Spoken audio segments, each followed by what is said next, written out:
So my name is Nick Juravich, and I'm a graduate student at Columbia University studying with Professor Kessler-Harris.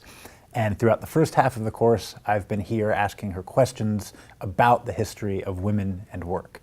And we're going to pick that up again today, asking about the evolution of women's political, cultural, and sexual lives after the passage of the 19th Amendment. Perhaps we can start with the political. What do women's politics look like after suffrage? Well, they're of course quite varied, but one of the first things that women do is to become even more engaged in the political parties than they have been before.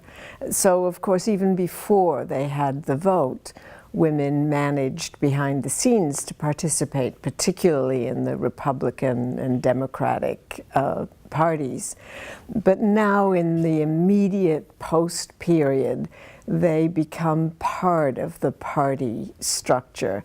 And one of the things that always struck me is how quickly women of both parties joined together to create the Women's Joint Congressional Committee, which is really a committee of women's staffers as opposed to women who are actually in Congress, of which there are pitifully few, of course. And this Women's Congressional Committee begins to put forward the kinds of legislation that women have opted for.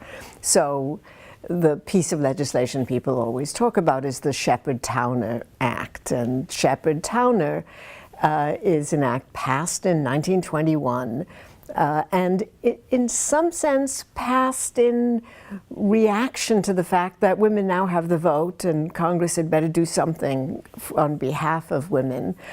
Shepard Towner provides federal funding for maternal and infant care clinics, medical clinics. And these clinics spread all over the country, but particularly in rural areas, for about 6 years, provide women and children, women and infants who, of course, there's no generalized or universal health care of any kind in those days. But they provide them with advice and prenatal care and postnatal care and care for children up to a year old. So they're pretty impressive, and that's always touted as the great achievement of women's politics, you know, an early achievement.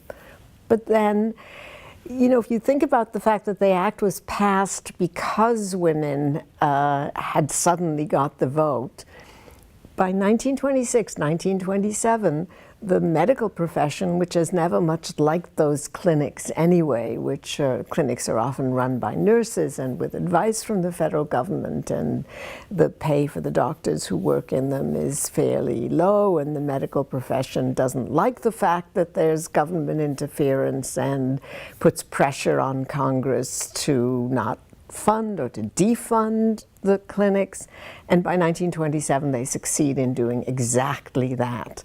And part of the reason they do that is because, after all, women, they have a vote, but they don't seem to be using the vote in a way that's going to punish them. And so there goes that particular political activity. Wow. So in a way, the lobby, the medical lobby, is sort of stronger than the organized women's lobby or the lobby for childcare at that moment. That's absolutely... Or better organized, maybe. Yes, that's absolutely true. And in this period of the 1920s, especially the first half of the 1920s, when nobody's really sure whether women are going to have a voice of their own or whether that voice is going to follow the voices of their husbands, it's not hard to find a lobby that's stronger than the united voices of what we've already seen is a quite divided women's group.